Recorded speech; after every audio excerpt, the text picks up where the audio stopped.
As an IT person, you will encounter many different types of people throughout your workday, whether it's an end user with a software issue or a coworker needing network access permission. Some will be grateful for your help, and others will present challenging situations. Hi, I'm Don Crawley, author of The Compassionate Geek, and today you're going to learn important tips for dealing with difficult people. Before we get started, make sure you give this video a thumbs up and subscribe to this channel. Sometimes it will be in a scheduled meeting where you can think about strategies ahead of time. Other times you will have no warning and have to deal with the situation as it happens. Knowing effective strategies for dealing with difficult people can help you manage challenging situations for a positive outcome. Most of your interactions with people will be pleasant and positive. You will, however, run into a challenging conversation or a challenging person every now and then. Those are the times when you need actionable steps you can use when de-escalating tough situations. So, how do you respond to difficult people? Here are general strategies for dealing with difficult people in customer service. First, be prepared to escalate issues to your team leader. We all have our limits. If you start to feel like it's more than you can handle or want to handle, or if you feel unsafe, involve another person, and that's usually your team leader. Take a deep breath and stay calm. This is generally good advice when dealing with difficult situations and people. Try to maintain a sense of humor. An example could be if someone asks you to do something unethical, laugh and say, "No way! With my luck, I'd get caught, and then we'd both be in trouble." Always treat your customer with respect, regardless of how they're acting. Now, it doesn't mean you allow them to treat you poorly. It means that you treat them respectfully. Use your manners, say please and thank you, avoid name-calling or attacking the other person's personality or character. Remember, sometimes the best thing to say is nothing at all. Maintain your own dignity and self-respect. Don't allow yourself to get pulled down to the level of someone behaving in an undignified or disrespectful manner. Be compassionate and use your empathy skills. Remember, you don't know the other person's story. Try to give them grace. Imagine how you might feel if you were in their position. Use good communication skills.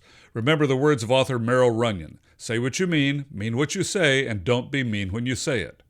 Use good listening skills. Listen to understand and remember what the other person is saying. You don't need to agree with them. You don't need to like them. You just need to try to understand what they're saying. And finally, have an exit strategy. Think ahead of time about how you'll get out of the situation. Although there are many types of difficult people, here are some common examples with specific tips for dealing with them. Defensive people. Defensive people have difficulty accepting responsibility for their words and actions. They don't deal well with criticism, even well-intentioned feedback. People may act defensively because of past negative experiences or because they're hiding something. When you have to deal with someone who acts defensively, avoid starting the conversation with any sort of accusation or blame statement, and avoid the use of generalities such as always or never. Be aware that your use of the word you can sound like you're making accusations. Use I statements instead, such as, "I'm upset about what happened," or "I felt this way after you did whatever." Show genuine appreciation for what the other person has done. Verbally abusive people. A verbally abusive person might shout at other people or insult them. They could act in a condescending manner. They could try to pull rank and might even threaten to get someone in trouble with their boss. When you have to deal with someone who's being verbally abusive, do your best to stay calm. Ignore their challenging questions, allow them to vent, and try to identify any underlying issues that might be the real reasons for their bad behavior. Argumentative people. Argumentative people generally aren't as skilled at resolving disagreements, so they try to argue to compensate. They may not have good self-awareness or situational awareness. They might argue about small, insignificant issues. When dealing with argumentative people, do your best to stay calm. Try not to take it personally. Sometimes easier said than done. Try to slow the argument down with statements like, "Let me think about that." Don't argue about things that don't matter. Look for areas of agreement to lower the intensity of the argument. And finally, a few words about inappropriate behavior. Inappropriate behavior is a broad term including racism, sexism, and other forms of harmful stereotyping. It could include suggestive comments, inappropriate touching, and come-ons. It could also involve someone asking you to act in a dishonest manner or not to disclose dishonest or unethical behavior. Consider how inappropriate the behavior was and tailor your response accordingly. Was it a clumsy offhand remark, or was it something that made you feel threatened? Was it a one-time event, or is it part of an ongoing pattern? Is the relationship important to you, or can you walk away from it? When dealing with inappropriate behavior, you have a range of choices from ignoring it to taking legal action. Your decision should be based on how uncomfortable the inappropriate behavior made you feel, the seriousness of the behavior, the frequency of its occurrence, and your desired outcome. Some examples of options for addressing the behavior include ignoring it. You can choose to ignore it if it was a one-time occurrence, it didn't make you feel uncomfortable, and you're willing to let it go.